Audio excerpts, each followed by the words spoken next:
Mauricio, ¿cómo sobrelleva la muerte de un ser querido sabiendo que al morir éste deja de existir? Muy fácil. Recordándolo. Lo que sobrevive de las personas es su legado, es su memoria, es lo bueno y lo malo que hicieron, ¿no? No tienen por qué seguir existiendo, porque finalmente lo que vas a valorar de ellos es su vida. No estás pensando en su otra vida. Este era una muy mala persona y pateaba gatitos en la calle, pero seguramente ahora que ya está muerto se va a volver buena persona. No pienses en eso. Tú te acuerdas de lo que hizo vivo y dices, este desgraciado pateaba gatitos en la calle.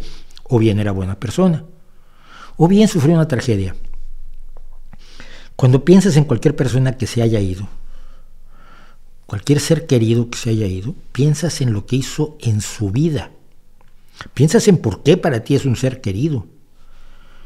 Y mantienes viva la llama, pero mantienes la viva llama entre los vivos, no en el mundo de los muertos. Mi abuela, por ejemplo.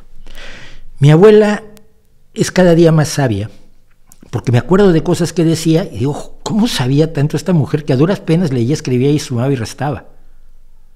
Impresionante. Una mujer con una sabiduría infinita y una capacidad de querer a su gente que no se le acababa, no le cabía en el pecho el amor por sus nietos. Y si éramos 35, fíjate lo que se necesita saber querer para querer a 35 y quererlos a muerte a todos. Yo hablo de mi abuela, yo recuerdo a mi abuela, yo recuerdo cuando empecé a trabajar, mi primer trabajo a los 7 años despachaba yo en la sedería de mi abuela en la calle de Mesones, en la Ciudad de México. Esos son mis primeros recuerdos. Recuerdo que vi la llegada a la luna del hombre a la luna con mi abuela. Recuerdo cuando descubrí que mi abuela era capaz de hacer magia. Le dabas leche y hacía queso. Y yo, que era un niño que nunca había visto eso, era un niño de ciudad, vi a mi abuela hacer queso. Dije, esta mujer hace magia, es capaz de producir queso. Me apoyó cuando yo era un adolescente rebelde, cuando mi familia se me echó encima porque era yo ateo y a ella le daba igual, y era muy religiosa. Mi abuela vive en mí, pero lo que vive en mí es la vida de mi abuela, no su muerte, no lo que ocurrió después de su muerte. Mi abuelo es un caso incluso más impresionante. Y tengo entradas de blog en No Que Importe, en el blog de No Que Importe, sobre mi abuela y sobre mi abuelo. Mi abuelo fue a México a fines del siglo XIX.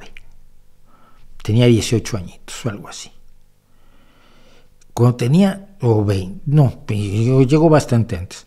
Cuando tenía 40 años se casó con mi abuela.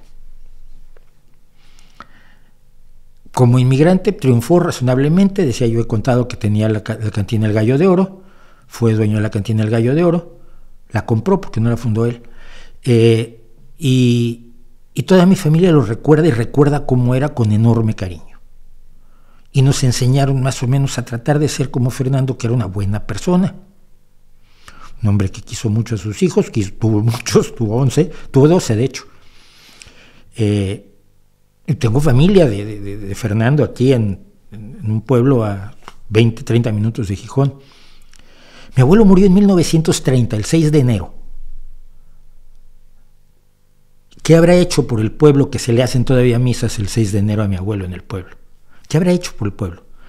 Pero nosotros siempre lo tuvimos presente y tenemos presente a don Fernando, que fue tesorero del Centro Asturiano, porque fue de los que formó el Centro Asturiano. No querían hacer un centro social, querían hacer un equipo de fútbol, y lo hicieron en Asturias.